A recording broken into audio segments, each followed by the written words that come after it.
और रोज यहाँ बिठा देते, करते कुछ नहीं है। मन में सोचता गया, उसने मैं कहाँ फंस गया, मैं तो आराम से भिड़े चला रहा था, और उसने कहा बोलूंगा तो मारेंगे। और पंडित के आस पास घूमते रहे कि बस मुंह से रोड हिलाया नहीं तो मैं थप्पड़ मारूंगा।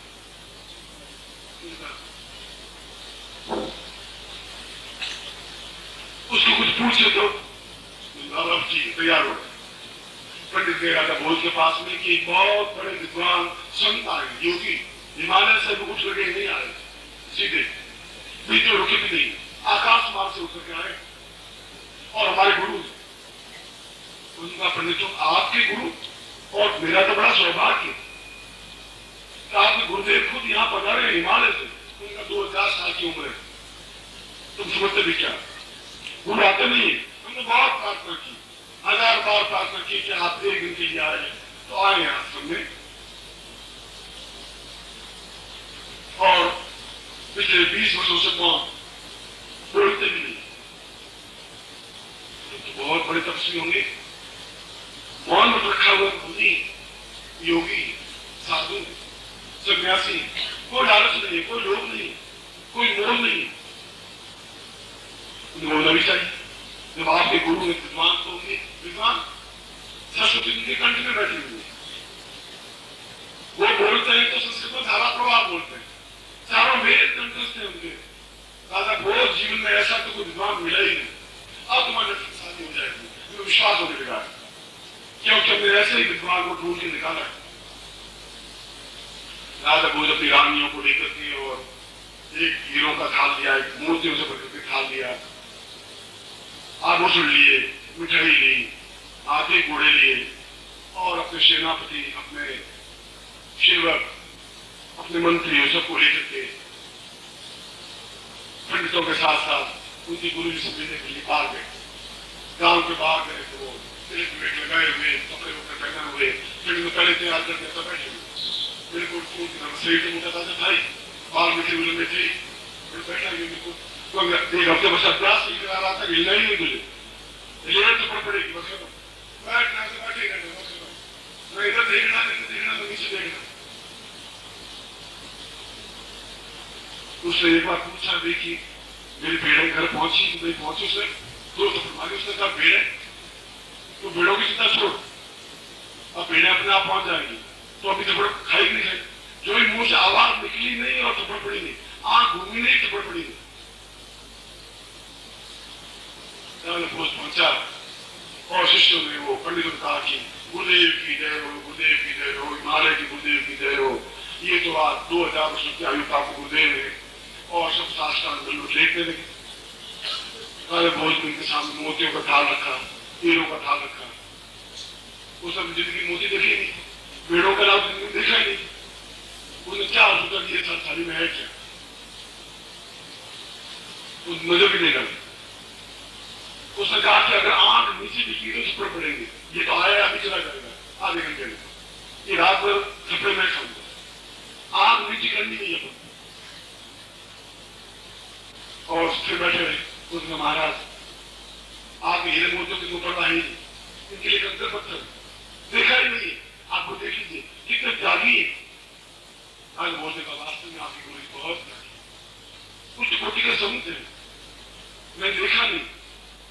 उन्होंने कहा महाराज मैं हीरो का थाल लेके आया हूँ, ये बाहर हाथी सजे हुए, घोड़े सजे हुए, आपको पहन करने के लिए आया हूँ। वो टूल के बैठा है, न बोले न हिले, न हाथ हिला, न उंगली हिला। पंडित ने कहा महाराज आप बेकार मेहनत कर रहे हैं, इनको आदि घोड़ों से मोह नहीं, विद्वान तो इसको लगती थी विद्वान, उन्होंने प्रत्येक बात का जवाब देते हैं। बोझ ने कहा बात सुनते हैं, क्योंकि दूध पिया हुआ था, घी खाया हुआ था, शरीर में दूध था, चौड़ा शरीर था, बाल बिखरे हुए थे, ऐसा लग ही रहा था कि वास्तव में एक मित्र लगा बैठा हुआ था बिल्कुल, और चिंता थी नहीं उसको, टेंस था इतना, अपना पेड़ों चलाते रहते थे, घूमता रहता, तो जंगल घूमता रहता था, अपने आप में ताकतवान बन ही गया था, बैठा हुआ सुंदर लग ही रहा था। बोझ ने कहा कि गुरु जी की आयु कितनी है? आयु 3000 वर्षों से करीब दूसरे सन्यासी को देख रहे अभी 3000 वर्षों की तो बहुत भी हो गई। जीवन में इनको देखते रहे, इनकी तो आयु 5 हो, 6 हो, 8,000 हो, कुछ पता नहीं महाराज। 3,000 वर्षों की आयु फिर भी इतने तरोताजा, इतने स्वस्थ, बहुत ऊंची साधना कर रखी होगी उनका। साधना के सामने घूमती रहती। उसने कई प्रकार के कहा, मेरे महलों में आइए, एक महल आपको भेंट कर देता हूँ, आप ऐसा करिए। वो बैठा ही उनको महाराज कल राजकुमारी को बिठाइए, शास्त्रार्थ होगा, गुरु जी को शास्त्रार्थ करेंगे आप। और अगर गुरु जीत गए तो आपकी राजकुमारी की शादी उनके साथ होगी। स्वाभाविक हमें प्रणय में तो लड़की ने यही कर रखा, क्योंकि महाराज कल 10 बजे तैयार रखी। 10 बजे राजकुमारी बैठ जाएगी तो हमारे गुरु जी भी आएंगे। आज बहुत खुश हूँ कि आज एक संत के दर्शन हो गए। अब संत अंदर से क्या है ये तो क्या मालूम, बाहर से तो बिल्कुल संत दिखाई नहीं रहे। हमें कपड़े पहने हुए थे, बिल्कुल साधु सन्यासी योगी थे, और लालची नहीं, नीचे देखेंगे। दूसरे दिन सारा सभा मंडप पर गया, राजा बैठ गए, एक राजकुमारी बैठी, मंत्री, सारे नगर के प्रतिष्ठित नागरिक, इधर पंडितों की पूरी टोली, पंडित भी पार के बैठ के आए और ऊंचे सिंहासन पर गुरु जी को बिठा दिया, पंडित जी को बिठा दिया जो आए हुए थे, जो मौनी बुद्धिमान आदमी तो बोलते पता चल जाता है कि विद्वान है या नहीं, शास्त्र का कितना ज्ञान है, वेद का कितना ज्ञान है, मंत्र का कितना ज्ञान है। क्योंकि ज्ञान की परीक्षा तो मंत्रों के माध्यम से होती है,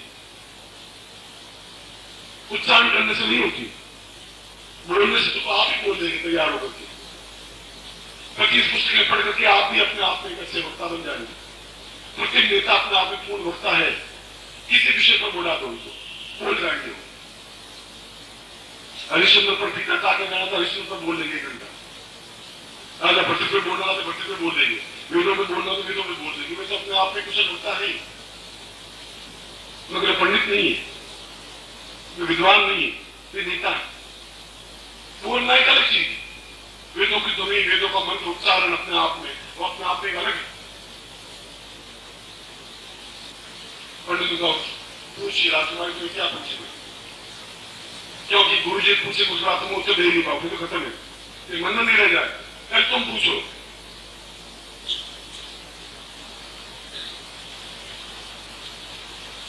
आज को मैंने कहा कि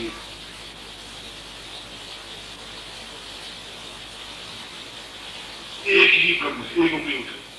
तो आप बोल रहे थे तो वो तो बोलते नहीं थे गुरु जी की, उनका जब बोल रहे तो मेरी संकेतों से प्रश्न करना है मुझे, तो एक उंगली उठे कि ब्रह्म एक, ये माया तो सेकेंडरी है, माया चीज जैसी कुछ है ही नहीं, माया तो फैलाई जाती है, पूर्ण ब्रह्म एक है। अगर आप में डिफरेंस है, मतभेद है, आप बताइए क्या ब्रह्म एक ही है या ब्रह्म और माया 2 है? क्योंकि पिछले 50,000 वर्षों में इसी पर बात होता रहा है कि क्या ये माया भी अलग है, ब्रह्म अलग है।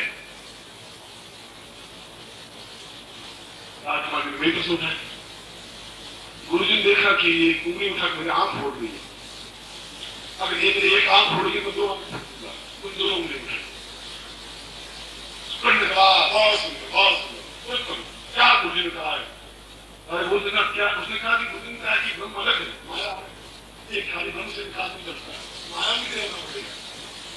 धन दान पत्नी पुत्र बंधु बालों की उम्र पड़ेगी, खाली ब्रह्म से थोड़ा चल रहा है। सब सन्यासी हो जाएंगे संसार में तो फिर ग्रस्त कैसे चलेगा, योग कैसे चलेगा, मंदिर कैसे बनेंगे? माया भी होगी, ब्रह्म भी होगा। गुरु ने कितना शानदार उत्तर दिया, ब्रह्म और माया दोनों। तो आप सही कह रहे, खाली ब्रह्म से जीवन नहीं चल पाएगा, खाली माया से भी जीवन नहीं चल पाएगा। माया होगी तो घर में पत्नी आएगी, पुत्र होगा, व्यापार होगा, बंधु होंगे, बांधव होंगे, और फिर इष्ट के दर्शन होंगे, वो ब्रह्म होगा। तुम राजकुमारी कुछ और पूछना तो पूछो, तो गुरुदेव ज्यादा रुकेंगे नहीं, कि उनको साथ में बैठना पड़ेगा। तो बड़ी मुश्किल से खेल के हमको क्या जरूरत है? उनका एक और सवाल पूछे, आप तुम 5,000 पूछो, उसकी चिंता मत करो, पूछ लो। तो उसने 5 उंगलियां उठे, कि 5 कर्मेंद्रियां हैं, काम, क्रोध, लोभ, मोह, हम क्या करें? लोभ बढ़ जाता है, फिर नुकसान करना पड़ता है, मोह बढ़ जाता है, कभी क्रोध आ जाता है, अहंकार आ जाता है। इसका कोई उपाय है? वो सामने गडरिया बैठा हुआ था, पेड़ चलने वाला एक संत बना हुआ। उसने सोचा कि अच्छा एक आंख थोड़ी मैंने ज्यादा देर दुआ के फोड़ूंगा, चुप रहेगी कि नहीं रहेगी। अब एक थप्पड़ मारने की कोशिश करिए, ये थप्पड़ मार के मैं गुस्सा मारूंगा, और उसने गुस्सा सामने कर दिया। बहुत शानदार, क्या उत्तर दिया है, कोई जवाब नहीं उत्तर का। उनका महाराज क्या बताया, क्या है? उसने कहा रात मैंने पूछा है कि 5 कर्मेंद्रियां हैं, 5 मोह है, कान, क्रोध, लोभ, मोह। वो देख के वश में रखो, कंट्रोल में रखो। जब कंट्रोल में रखोगे तो कुछ भी नहीं बिगड़ सकता। तुम्हारी उठी और चलो की वास्तव में बहुत विद्वान है। विद्वान है तो फिर बिल्कुल सही मुंह आगे शादी नहीं करनी, तुम उसे लेट हो गए तो सब गड़बड़ हो जाएगी। व्यक्ति से सवाल कर ले। उसने कहा पंडित जी यही मुंह, उसका मुंह चल जाएगा, अब ये मुंह है, अब इसमें आधा घंटा में देर नहीं हो सकती। अब ये कि मंडप यही बना, कई पंडित ये मंडप बनाया और राजकुमारी की शादी करती, शादी करके दोनों महिलाओं में चलेगी। अब वो तो महिलाओं गए, वो तो चलना शुरू सारा ये काज लगे हुए, ये सारा ये क्या है? वो हमारे पेड़े कहाँ गए यार, तो पेड़े हैं नहीं, जंगल कहाँ गया, पेड़ कहाँ गया, ये कहाँ मुझे बता दिया पंडितों ने, और दोनों मारेंगे। अब जोर से वो जैसे पेड़े चलने वाले आवाज करते वो करने लगा, जोर से आवाज। शाम को राजकुमारी पहुंची तो पागल हो गए, उसे घूमे, उस चित्र को देखे, उस चित्र को देखे, घबराया हुआ। वहां पलंग पर लेटा, दासी में पलंग पर लेटा दिया था। जो भी राजकुमारी आई हो एकदम पूरा और पैरों में वापिस आती, मुझे मालूम नहीं था यहाँ मुझे सोना है, मेरी भेड़े कहाँ है और वे सब मारने वाले कहाँ चले गए? ये सब क्या है? इतना बड़ा ज्ञानवान व्यक्ति भेड़े भेड़े क्या कर रहे हैं? राजवंश से बहुत बड़ा उल्पासन हो गया, भोग हो गया। उनमें तुम कौन हो? उसने कहा पहले ये बताओ कि थप्पड़ मारने वाले कहाँ गए? उनका तुम महल में हो, थप्पड़ कौन मार रहा था? बात तो बताओ। उनको बात क्या होता है? मैं तो भेड़े चला रहा था और पेड़ पर बैठा हुआ, तुमने पकड़ करके जल्दी ले आए और तुम एक आंख फोड़ दी, मैं तुम्हारे मुंह आके फोड़ रहा था, तुम मुझे थप्पड़ मारने तैयार की, मैं दूसरा मारने तैयार की, आज भी शुरू करें तो हाथ उठा के देख, मैं तुम्हें मार मार जितना दूर कर दूंगा, ताकत बहुत। राजकुमार ने कहा कर्म बोल, पंडितों ने कितना बड़ा षड्यंत्र कर दिया और उसने घर से धक्का देकर निकाल दिया कि मूर्ख के साथ शादी करने से जीवन भर बिना शादी किए या बिना पति के भी जीवन निर्वाह करना चाहिए। बाहर साधु कर, साधु ने उसके लिहाज को देखा, उसने कहा बहुत विद्वान व्यक्ति होगा। उन्होंने तुम क्या करते हो?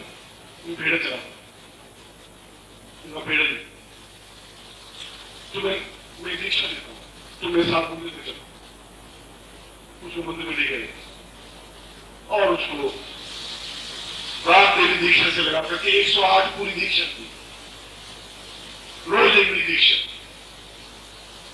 जिसको लिखने नहीं आता था वो एक दिन अपने आप में अद्वितीय महाकवि बन गया, महाकवि कालिदास।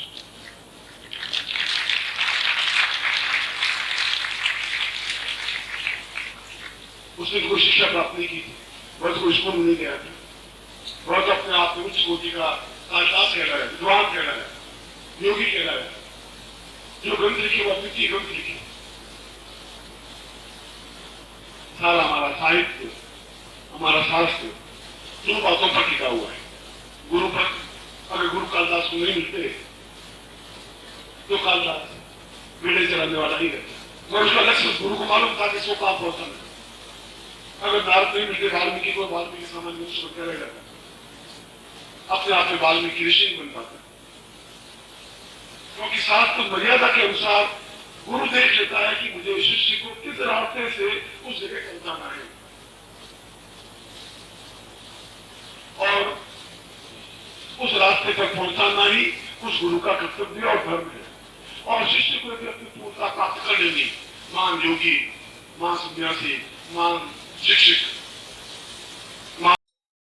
ओम परम तत्वाय नारायणाय गुरुभ्यो नमः। ओम ह्रीं मम प्राण देह रोम प्रतिरोम चैतन्य जाग्रय ह्रीं ओम नमः। ओम भूर्भुवः स्वः तत्सवितुर्वरेण्यं भर्गो देवस्य धीमहि धियो यो नः प्रचोदयात्।